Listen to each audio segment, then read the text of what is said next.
जय Shiv, praise the Lord. प्रभु यीशु मसीह के मधुर नाम में आप सभी को प्रेमी सलाम। जैसे कि मैं आप सबका भाई प्रभु में आशीष राजकुमार, जैसे कि हम गुजरात से बोलते हैं और लगातार सारे देश का विकास चाहते हैं। कैसे?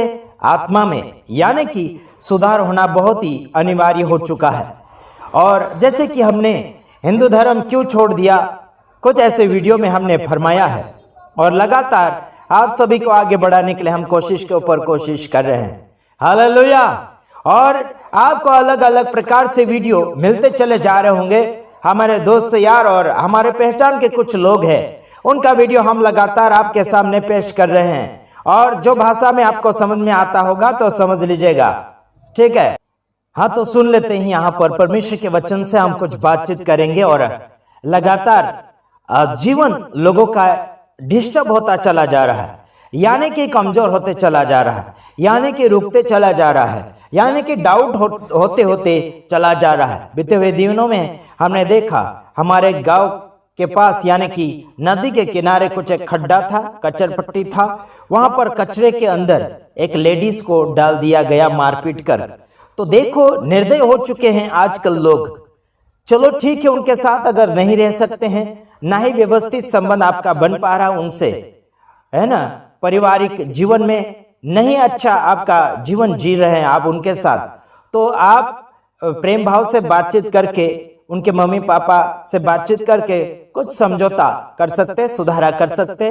साथ ही साथ सरकार भी है, सरकार भी आपकी मदद कर सकते हैं उसमें सुधारा करने के लिए। तो आपको ये कहना चाहता हूं मेरे तमाम भाइयों बहनों, चाहे विदेशी हो या देशी हो, पारिवारिक जीवन में लोगों को सही मार्गदर्शन में ले जाने के लिए कोशिश करें और उन्हें समझाने के लिए कोशिश करें। और साथ ही साथ अगर आप कोई भी धार्मिक किताबों के साथ संबंध रखते हैं या फिर उन किताबों के साथ आप अच्छा वार्तालाप कर रहे हैं या फिर पढ़ लिख रहे हैं, समझ रहे हैं, तो जरूर उस किताबों के द्वारा अपने जीवन को संवारने के लिए कोशिश करना चाहिए। और आपको यह भी बताना चाहता हूं, जैसे कि कोई भी धार्मिक किताबों को आप पढ़ते हैं, उन धार्मिक किताबों के अनुसार जीवन को बनाना चाहिए। हालांकि उन किताबों से हटकर अपने जीवन को जियोगे तो वैसे ही भुगतते चले जाओगे, आप पटड़ी कूद जाओगे, गिर जाओगे। जैसे बाइबल को आप पढ़ते हैं तो बाइबल के अनुसार जीवन को बनाइए। रामायण, गीता और कुरान को आप पढ़ रहे हैं तो उन किताबों के अनुसार आप जीवन को बनाइए। हम किसी को रोक टोक नहीं कर रहे हैं, हालांकि हम बाइबल का प्रचार करते हैं और बाइबल का सच्चा परमेश्वर कभी भी गुमराह होने के लिए मार्गदर्शन नहीं देते हैं और सही मार्गदर्शन में सभी को लेकर चलना चाहते हैं और ना ही किसी का भेदभाव करते हैं और ना ही किसी को नीचे गिराने के लिए बाइबल का परमेश्वर बिल्कुल नहीं ऐसी कोशिश करते हैं और सबको आगे बढ़ाने के लिए कोशिश कर रहे हैं। सभी लोग सुधरे और बाइबल के परमेश्वर को पहचाने।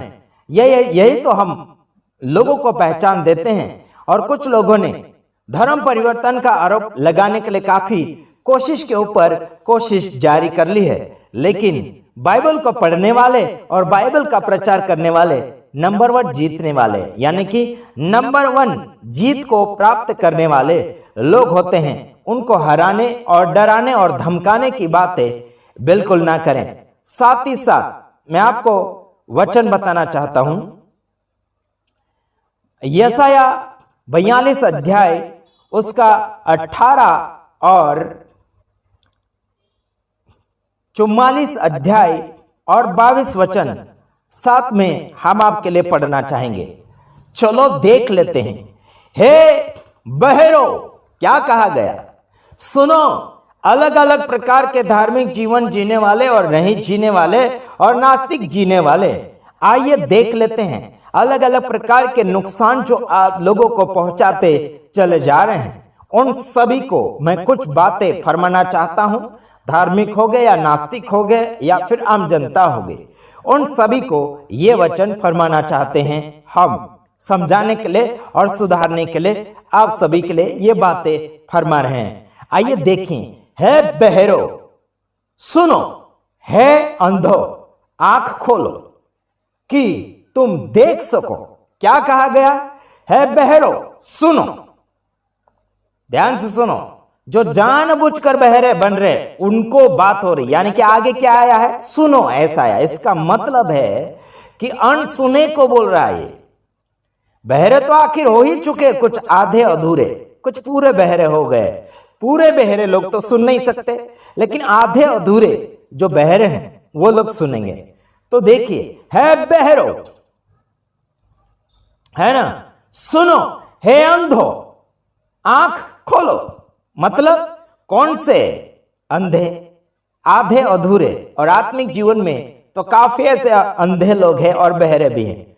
तो इन सब को सुनने में और देखने की बातें हो रही है। यहां लिखा कि तुम देख सको, इसलिए आंखें खोलो और कान भी साफ कर लो। आत्मिक लोगों या संसारिक लोगों और आम जनता सुनो, बहरो सुनो और अंधो देखो। अंधे आधे अधूरे होते, पूरे अंधे तो नहीं देख सकते।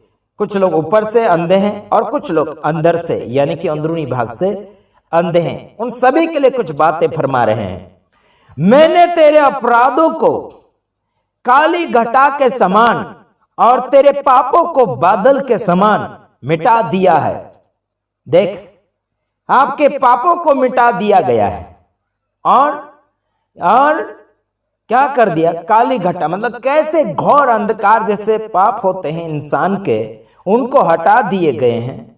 और बादलों, यानी कि बादलों के समान क्या किया, मिटा दिया गया। मतलब जैसे काली बादल आती है, जैसे काला बादल होता है, जैसे मौसम के समय बताया जाता है कि बारिश आने वाला है, जैसे मौसम के साथ। तो यहां पर बताया गया कि पापों को बादलों के समान मिटा दिया। जैसे बादल, काला बादल हट जाता है, कई सफेद बादल हट जाते हैं, वैसे ऐसे पापों को हटा दिया है। तो फिर आप बार बार बहरे और बार बार अंधे और बार बार पापी क्यों बन रहे हैं? यहां पर बात ये आपके लिए फरमाई जा रही है। आगे और पढ़ रहा हूं, मेरी ओर फिर लौटा, क्योंकि मैंने तुझे छुड़ा लिया है। क्या कहा? मेरी ओर फिर लौटा। इसका मतलब है कि परमेश्वर से दूर हो चुके हैं और परमेश्वर से दुजा हो चुके हैं, परमेश्वर से हट गए हैं, परमेश्वर से दूर हो गए हैं। इसलिए वह परमेश्वर यहोवा आपको फिर लौट आ कह रहा है। आज संसार भर में कितने लोग पाप में पड़े, कितने लोग झूठ में पड़े, कितने लोग गुमराह में पड़े, कितने लोग लालच में पड़े, कितने लोग अपने आप को बड़ा बनाने के लिए कोशिश में पड़े हुए, कितने लोग मेरा धर्म तेरा धर्म, ऊंचा नीचा भेदभाव ये करने में पड़े हुए हैं। मेरे भाइयों बहनों, आपको लौट कर आने की आवश्यकता है। आपको लौट कर आने की आवश्यकता है। बड़ा संदेश दे रहे, छोटा संदेश दे रहे, बड़ा चमत्कार, छोटा चमत्कार, बहुत कुछ आप कर पा रहे हैं। अलग अलग प्रकार की भाषाओं के साथ बोलने के लिए दावा तो अच्छा कर पा रहे हैं, लेकिन परमेश्वर के पास लौट कर नहीं आ रहे हैं। उन सबको ये बातें कहने में आती है कि आप लौट कर आ जाओ। मूर्तियों को पूजने वाले, उन्हें छोड़कर लौट कर आ जाओ। अलग अलग प्रकार के भेदभाव करने वाले, लौट कर आ जाओ। परमेश्वर तुम्हें बुला रहा है। परमेश्वर आपके पापों को धो दिया है, तो फिर पाप से क्यों लदालद हो रहे हैं? पाप में क्यों बंधे जा रहे हैं? झूठ को छोड़ देना चाहिए, बल्कि झूठ के ऊपर झूठ बोल दिया जा रहा है। कर रहे हैं, ऐसे लगातार करते चले जा रहे हैं। मैं आपको दूसरे वीडियो में और समझाना चाहूंगा, कुछ और विषय के साथ आऊंगा जिसमें लोग परंपराओं के साथ बंधे हुए हैं। वो स्पेशल वो वीडियो होगा जो लोग वैसे कार्य में फंसे हुए हैं। दूसरा वीडियो आपके सामने हम लेकर आ रहे हैं। मैं आशा करता हूं इन दो वचनों में आपने कुछ समझा होगा। बहरापन से दूर हो जाओ और अंधापन से दूर हो जाओ, पाप से दूर हो जाओ, है ना, यानी कि परमेश्वर के पास लौट कर आ जाओ। परमेश्वर बार बार आपके पापों को हटा रहा है और जो नहीं आ रहे हैं उनको बुला रहा है। लौट कर आ जाओ, तुम्हारे पाप मिटा दिए गए हैं। तुम्हें पवित्रता के लिए बुलाया गया है। तुम्हें आगे की ओर बढ़ने के लिए मौका मिल रहा है। लौट कर आ जाओ, प्रभु परमेश्वर के पास। इसी में आप सबका भला होगा। God bless you, God bless you, आमीन।